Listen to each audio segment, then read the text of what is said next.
महाभारत का युद्ध तलवारों से नहीं, असली फैसला गदा ने किया था। लेकिन क्या आप जानते हैं, भीम और दुर्योधन की गदा एक जैसी नहीं थी। और यही फर्क तय करता है जीत और हार के बीच का अंतर। अगर तुम्हें महाभारत के ऐसे रहस्य जानने हैं जो किताबों में नहीं मिलते, तो इस चैनल को अभी सब्सक्राइब कर लो, क्योंकि आज कहानी सीधा धर्म और अधर्म की जड़ तक जाती है।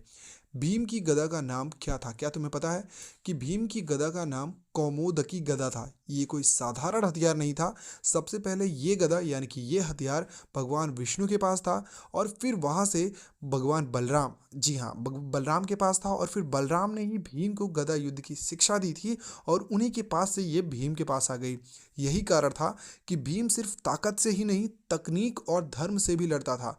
कौमुदकी का अर्थ होता है अधर्म को कुचलने वाली शक्ति। और अब मैं तुम्हें बताता हूँ कि दुर्योधन की गदा कौन सी थी। दुर्योधन की गदा का कोई दिव्य नाम नहीं मिलता है। उसकी गदा बहुत भारी थी, लोहे और शक्ति पर आधारित थी, लेकिन उसमें दैवीय आशीर्वाद नहीं था। दुर्योधन को वरदान था कि उसका शरीर वज्र जैसा कठोर रहेगा, सिर्फ जांग को छोड़कर। और यहीं से कहानी बदलती है। फिलहाल जांग छूट क्यों गई थी वज्र होने से, इसकी कोई अलग स्टोरी है जो मैं बाद में आपको बताऊंगा। और अब मैं आपको बता दूं कि अगर सिर्फ शरीर की बात करें, तो दुर्योधन ज़्यादा पावरफुल था, ज़्यादा अभ्यास किया हुआ था, ज़्यादा आत्मविश्वास था उसके पास, मतलब कॉन्फिडेंस बहुत ज़्यादा था। लेकिन भीम के पास था कौमोदकी गदा, बलराम की शिक्षा और कृष्ण की रणनीति। इसीलिए ये युद्ध ताकत का नहीं, धैर्य और नीति का था। और बलराम ने युद्ध क्यों छोड़ दिया? क्या तुम्हें ये बात पता है?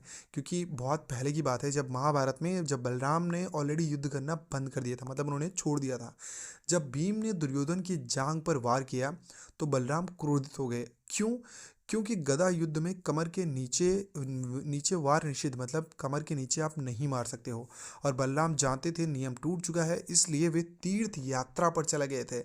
मतलब बलराम को ऑलरेडी पता था कि ये नियम टूट चुका है। मतलब जब ये युद्ध हुआ, तो गदा का जो युद्ध था उसका नियम टूट गया। उसके बाद उन्होंने कभी युद्ध ही नहीं किया गदा युद्ध, और वो तीर्थ यात्रा पर चले गए।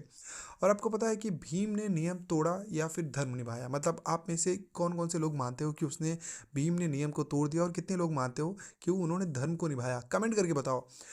अब सवाल यह है कि भीम ने धोखा दिया? नहीं, क्योंकि दुर्योधन ने द्रौपदी का अपमान किया, अपनी जांग दिखाकर अधर्म किया, युद्ध की मर्यादा पहले ही तोड़ी। अधर्म के सामने धर्म को कभी कभी कठोर बनना ही पड़ता है।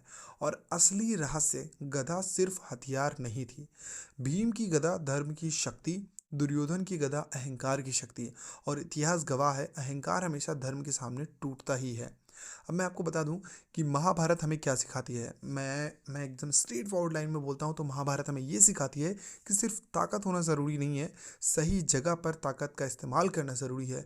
अगर तुम्हें ऐसे ही महाभारत के अनसुने रहस्य पसंद आते हैं, तो सब्सक्राइब ज़रूर करना और कमेंट में लिखना कि महाभारत की कथा तुम्हें पसंद है। और जी हाँ, जय श्री कृष्णा तो बोल कर ही जाना।